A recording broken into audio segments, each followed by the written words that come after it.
Well, hello, everyone, and welcome. I'm so excited to be here with Athletes for Hope and some of the Athletes for Hope mental health ambassadors. My name is Emily Shryock. I currently work as the director of the Disability Cultural Center at the University of Texas at Austin. I am also a para athlete, so I have competed in wheelchair rugby nationally and internationally. I was one of the first women to represent the United States international competition as one of the first women because wheelchair rugby is a co-ed sport. And I'm currently competing in para triathlon, which is swimming, biking, and running.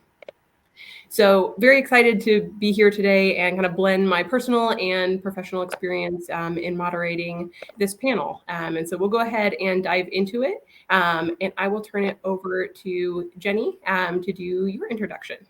Sure.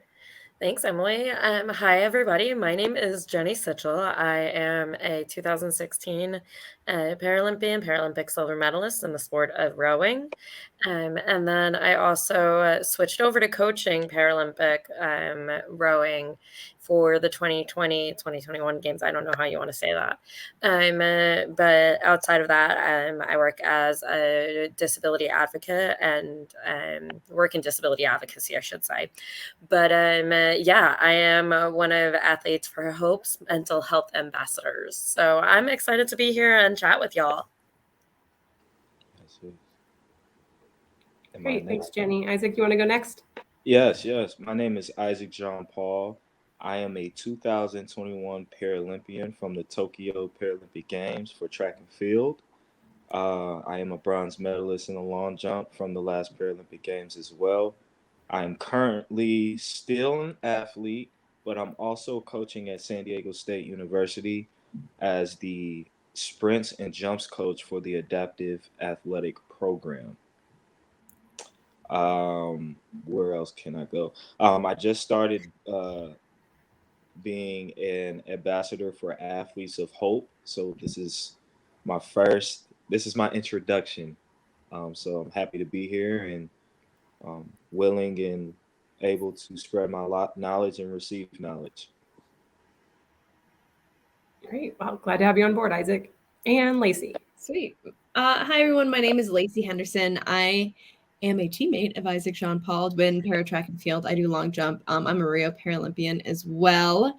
And recently just graduated with my master's in sport and performance psychology. I actually do help out with the San Diego State Adapted Athletics guys over there, as well as building my own just professional business, trying to make ends meet as it is for most athletes, and I know I've been doing a slew of things with Athletes for Hope for a while now, as well as being a mental health ambassador. So I'm excited to share my experiences and my knowledge just from the accumulation of years. Well, thank you. And wow, what a great group here we have. Again, not just the athletic experience, but also all the professional experiences that I think all of us bring to this conversation. And we're specifically, gathered here talking about parasport and mental health and kind of what that intersection can look like. Obviously, in sports, we're focusing on, our athletic performance and our physical performance. But of course, physical health and mental health are so closely interconnected and intertwined that you're not going to be able to compete at your best if you're not healthy mentally as well. So that's going to be the focus of our conversation today. And just as our first question, what do you wish people knew about parasport? I wish people knew how cool it is. And how just like awesome and I'm athletic every single athlete is in parasport. It's I don't know, it's sports.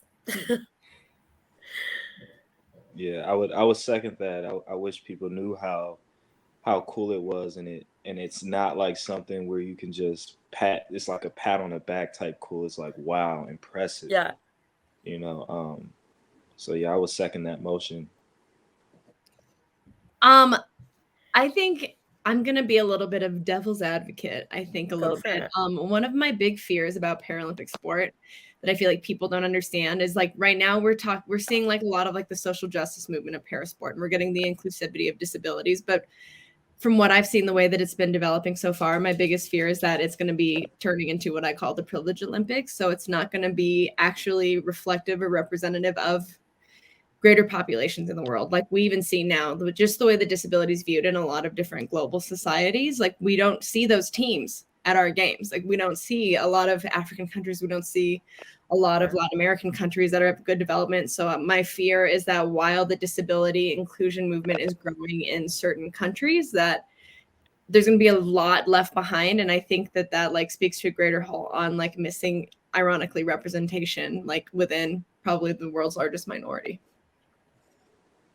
Thank you, Lacey. And I think one thing I would add to that, I think some of the barriers for people to get into parasport is often not as easy, just to open the door and go for a run around your neighborhood. There's often for sure equipment that is needed or training. And so that's going to be, not as accessible or available to folks depending on where they're living in the United States, across the world. And so I think that is, a real challenge and barrier for a lot of folks to get involved in parasport is just the resources and equipment that sometimes makes that barrier to entry really too high for a lot of folks. And while there are a lot of resources available and grants to help with that, even, accessing those can be potentially challenging. So can I add into that really quickly with a quick anecdote? Yes.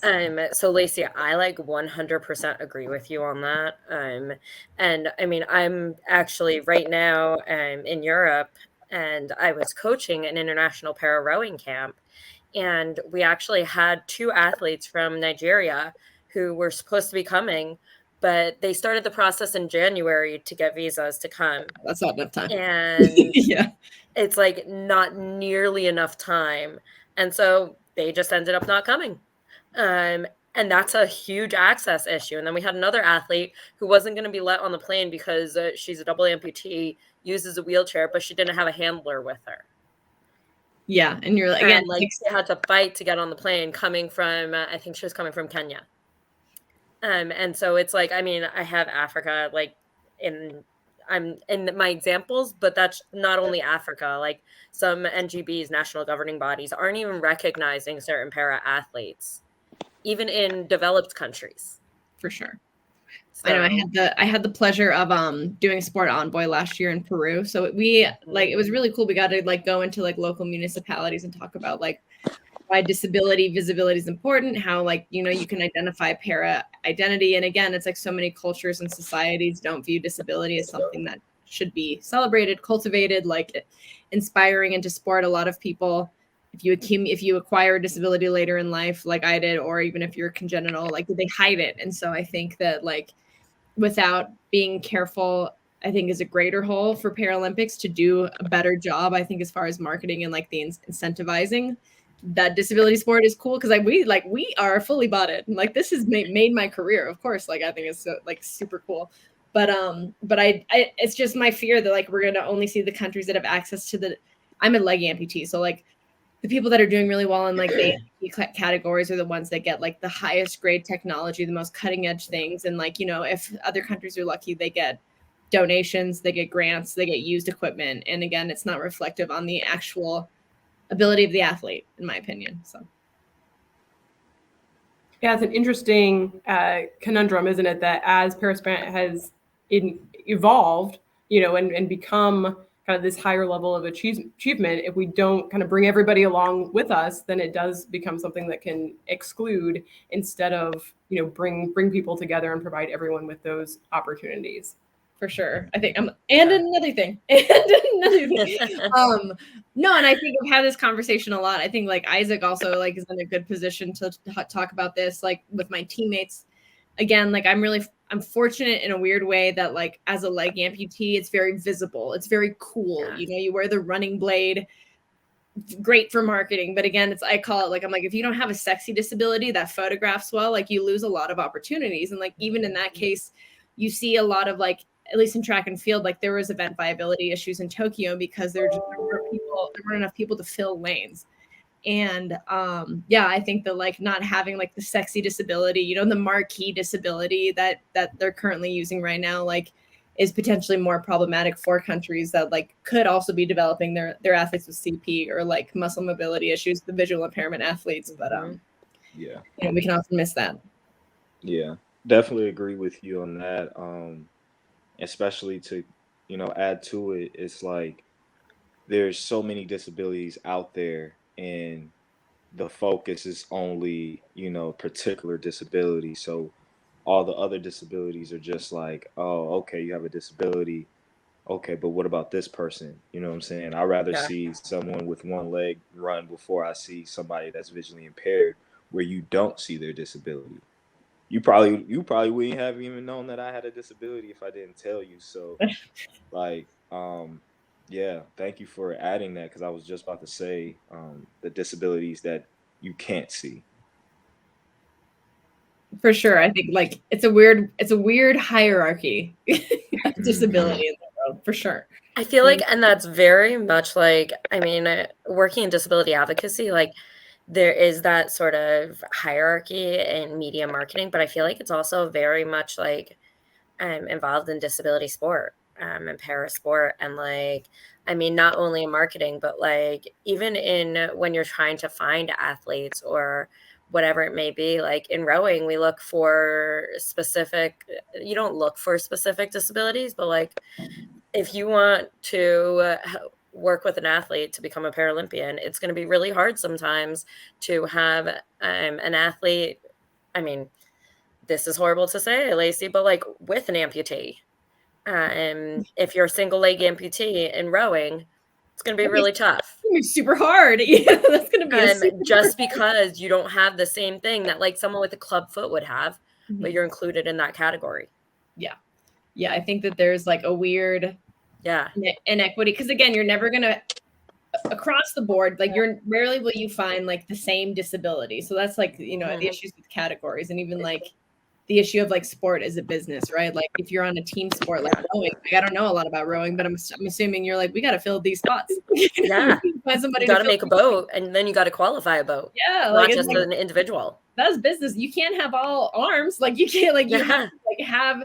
And so again, it's like in a weird way, it's a social movement for inclusion, but at the same time, there's like a lot of inequities. There's like a lot of stuff that's going on behind the scenes that I don't feel like necessarily is serving the athletes and the greater community at large, because I think they're only seeing one side of disability.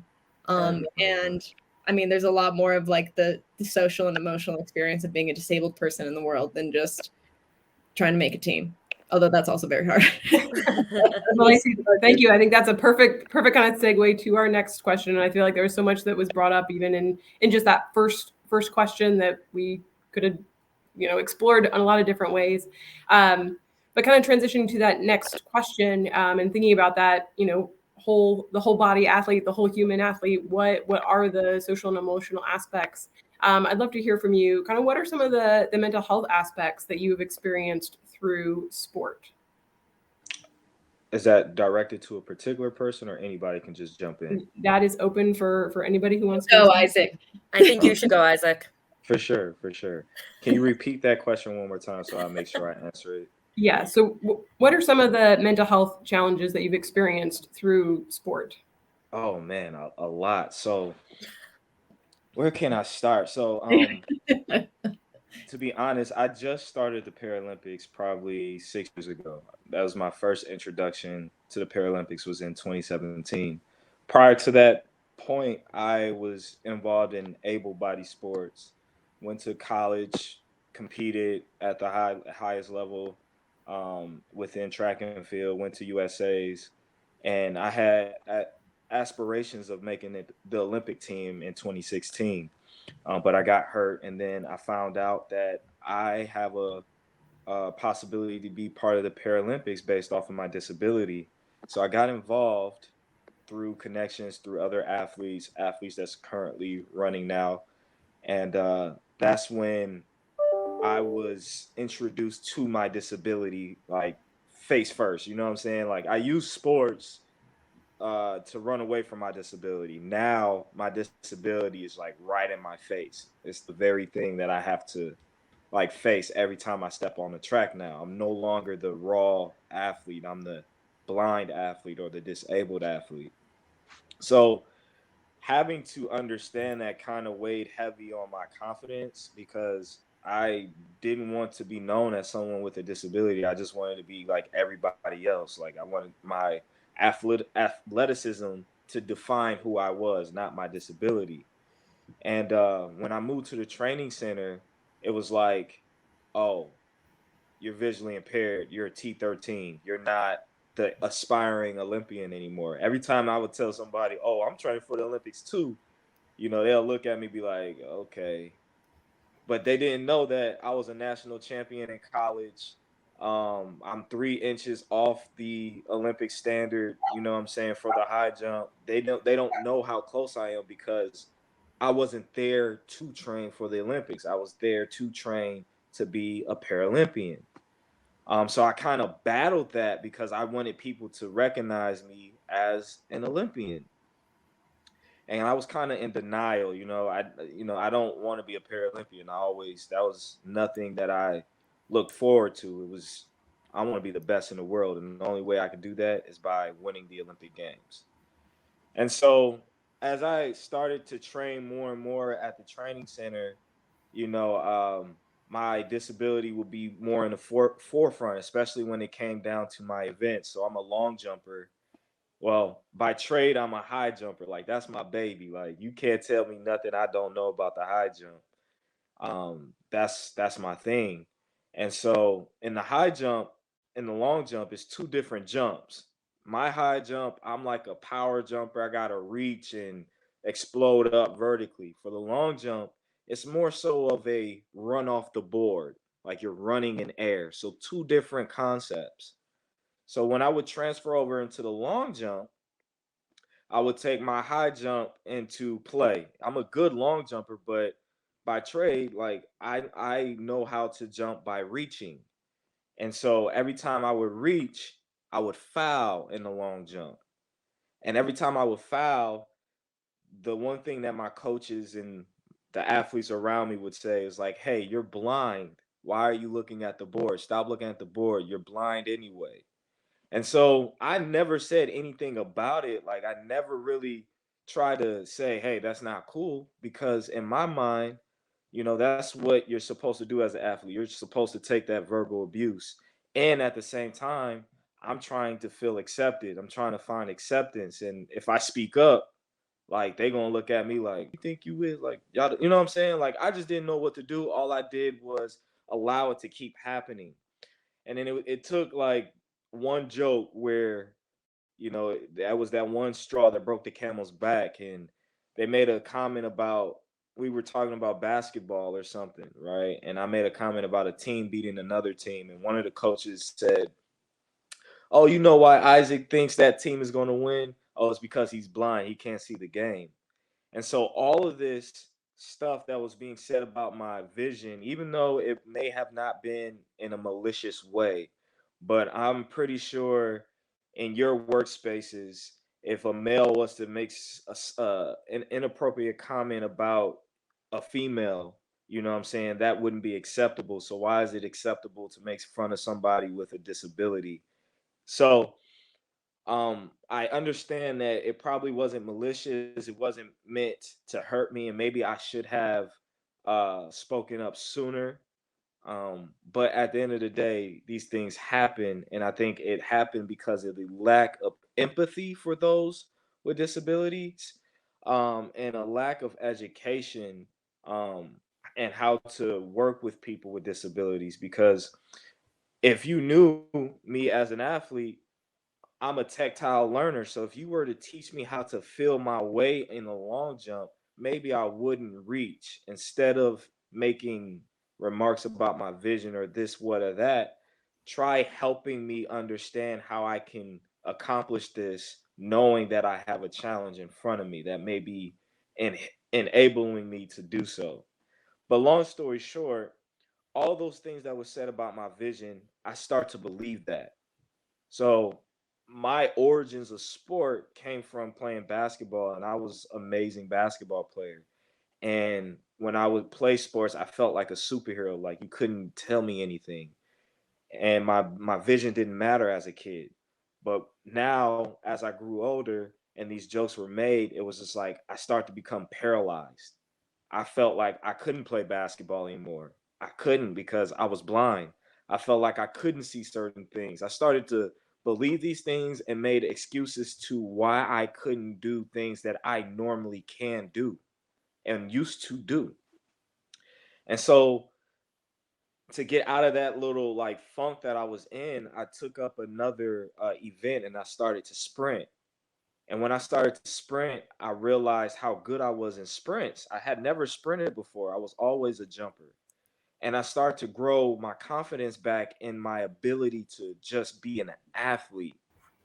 Thank you, Isaac. I love how you kind of shared some, experiences that contributed to positive mental health, and then also, some of the challenges that you faced and how that, impacted you as a person and also as an athlete. And I know we're getting close on time here, but just want to see Jenny and Lacey if there's anything that you want to share about your experiences with mental health in sport. Yeah, I guess I can go. Just because I have a little bit different story than you guys when it comes to sports, and specifically parasport. But so I myself do not have a classifiable disability for Paralympic sport. I have a mental health disability. And so that has literally played such a major role in my sporting career, because it's just like every second of every day I work through my mental health and disability and live with it and cope with it. And so, I mean, in sports, there's so many different avenues where it affects me. But I think the one thing that, well, two things that are really interesting since we don't have a ton of time. But the first thing that is really interesting when it comes to my mental health disability is when I'm on the water, um, my anxiety goes away, and my OCD goes away. And it's just kind of pure, I don't want to say bliss because it's not, but it's just like a relief almost. And it just sort of stops happening because I can't think about anything but what's going on in my boat or what's going on in the boat that I'm coaching. And so that's just kind of a really interesting tidbit. Not really about mental health issues, but it's just kind of an interesting thing that happens because I've trained so hard in rowing and I know so much about it and I feel so good about it that it just comes so naturally at this point to me, that I enjoy it. It's like downhill ski racing. I do that too. And it's the same type of thing. And then the other aspect that's really interesting, with mental health issues specifically, is I didn't disclose to anyone that I had a mental health disability in sport because I was so afraid of stigma. And I was so afraid of even unconsciously having the coach be like, oh, Jenny has mental health disability. Jenny has mental health issues. Like, she's not going to be able to perform. Where in all regards, it's the complete opposite. Like, I have so much self-awareness that I'm probably able to perform even better than a lot of athletes. But it's just that stigma is there and people don't quite understand or grasp even yet what goes on when you do have mental health challenges. But it is so integrated into sport. And like, especially when you have mental health challenges and they get treated, you become, or cope, you learn coping, whatever it might be. You become such a better athlete.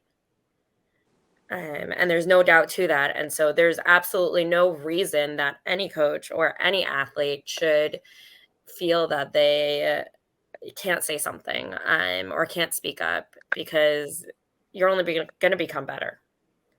So that's my 2 cents. That's all I got. I know I'm like trying to like organize my brain. I'm like, you guys had such good stuff. I do think that like as far as like mental health issues, like overall, I would say that like mine also really came from like this idea. I think Isaac even said the word too. I used to call it my disability denial. So like I grew up, I had cancer at 9, and I had my leg amputated from failed chemotherapy trials. And I come from like a very Italian family. So like Latin, like machismo on the guys, like all this. So like the idea of me being disabled was just something we didn't talk about. And so my dad actually went to Olympic trials, and he was a 2-time national decathlete champion. He was a pole vaulter for trials, and just like sports was always in our family. So even after my amputation, like I didn't know about adaptive sports. I didn't know about any of that because my family was like, we don't want you to do special stuff. You know, I have old parents too. They're like, and my dad's almost 80. So again, it's like we have cultural stuff as well as like age. So I think we carry a lot of like this internalized ableism with us, the way that we're raised, the way that we like our inner cultures look at disability, and like you don't realize that becomes a part of your DNA. So when inevitably you either join the club at a later time, or like you find yourself that like you have a qualifiable disability, it changes your perspective about yourself, and it challenges like your ideas of your abilities, and you start believing all the terrible things that people and society have already said about disability. But it takes a lot to break that, I think, as far as your identity. And like for me, I know that I like started seeing a sports psychologist because I just like could not, I was like getting rattled in competitions. Like the officials would be mean, which like they're always mean, but I was like, I was just like couldn't cope. And from there, my sports psych, who's also clinical, was like, hey, do you think that you have experience, like, do you have PTSD? And I was like, you have PTSD, like immediately really defensive. Like I was like, no, like I'm doing fine. I was not doing fine. And I ended up doing like clinical work, like getting through, like working through a lot of like the baggage that we accumulate along the way. Nobody comes this far in life without a little bit of damage. Like, so it changed the way that like I viewed people who also like have experienced trauma, and like also like the trauma of being a disabled person in a world that has not been designed or accepting of disability. And like, how do you build like better systems in your life? Like I always think about disabled people, like athletes in general are master compensators. Like we have to learn how to achieve a task and a goal physically. And like most athletes, regardless of ability status, like deal with injuries, deal with like unequal parts of your body. Like it's just like a part of being an athlete. But like when you have a disability, I always think about like the excess cognitive load that takes you on, like understanding like the variables that you're working with your body, with the way that your brain works, trying to like apply it to a new task or a new goal, like physically. And it's just like, it's a lot, like it's a lot on the brain, and it's a lot emotionally. And I think like when you're also in a support system that doesn't necessarily like uplift you or have patience for you, because not everybody, even in parasport, not everybody's on the same page in their own disability journey. Like there's a lot of unlearning that has to happen. And I'm really like, that really sucks that Isaac had to deal with that with his coaching system, because like your coaches should be the people that you trust. Like I am a long jumper, and I'm like, you are my eyes. Like, I don't even see the board. I'm blind on that runway too. Cause I too have fouled a lot. Like you can't look at the. But when you're constantly trying to compensate and carry things, like it becomes a lot. And I think that's not unique to disabled people, but like it's something that I think we all carry. And I do think there's also like a weird trend, at least in my experience, like coming from, I was a competitive cheerleader in high school and in college. So like I came from like non-disabled team sports. And I remember like when I started para track and field, I started after my undergrad, and like I would love to know like Jenny's perspective, because when I was doing track and field, like, and maybe just also like being like a woman in para track and field, like there was this weird undertone of like super competitiveness too, because like there are limited resources in para track and field. There's limited sponsorships, there's limited this, there's limited that. So like you come into a sport and like immediately, like in the way that our team selection is, it's like all women, all categories, all events against each other to make a team. And you're like, wow, that really builds for team camaraderie. Wow. And so there's not a huge fostering, in my opinion, of like community. Like it's weird because like we have a community, but it's not fostered by like the systems that we participate in, because we have to compete against each other. And I think that like made it really difficult for me. And like I'm really grateful that I had an amazing sports psychologist. He was like not coddly, not friendly. Like I'm very charismatic, and like he did not buy my like charisma shit for 1 second, which I needed. I needed somebody that was just like, all right, let's handle work. Stop with the jokes, Lacey. And that influenced me to like get my master's and now like work with my athletes. I have like my client load is a mix of non-disabled and disabled athletes, because the athlete experience I think is essential for like helping with mental performance and just life in general. And also like what the experience of being disabled and like the experience of like classification systems. One of my like IRBs, one of my like dissertations for school was, what are motivating factors for athletes who have to compete against people that are less disabled than them? Because that happens all the time in para. So like, what are we doing here? You know, like what is your motivator for that? So I think like it's messy, but like life's messy, you know, but I think that being conscious in 2023 is hard because it's very depressing. And sometimes I think like optimism is like a mental health issue. I'm like, is this a mental illness, being optimistic? But I am cautiously optimistic that there's community that will grow from this and that there will be like more people uniting, more athletes uniting in the para movement to make it better for other athletes and to make the sport better as a whole. Right. Lacey, can I just say, I think it's hilarious that you're like optimization or, oh my God, being optimistic. Wow, guys, it's been a long journey. Wait, you're in Europe, yeah. But being optimistic is like, You're is like, that is this okay? illness? Because literally my motto is I'm a viewer of the gold lining. I've won way too many silvers in my life. And so I only go for gold at this point. Because and this may be way too optimistic, but I think that there's always going to be negatives. There's always going to be, you know, downturns, and it's what you do coming out of the downturn. It's how you look at it. And if you look at it in a certain way, you're always going to find something good from something bad. For sure. I have yet to have that disproven in my life. So if anybody wants to come at me, go for it. You're like, well, plus I think that there's also like, even looking at this panel, like there's also something to be said for athletes that like start giving back to the sport. Like, I think we haven't even recognized that like all three of us like have had our time, you know, as athletes, and like me and Isaac are still competing. I don't know why I'm still here, but here I am. But like the fact that like you see that there's been like that void and it's missing, and like you want to give back because there's so much potential and it has been really good for our lives, and I think that it can be greater. And I think that like having people who've had the Paralympic experience like giving back for the future is that's why I went into coaching. Yep.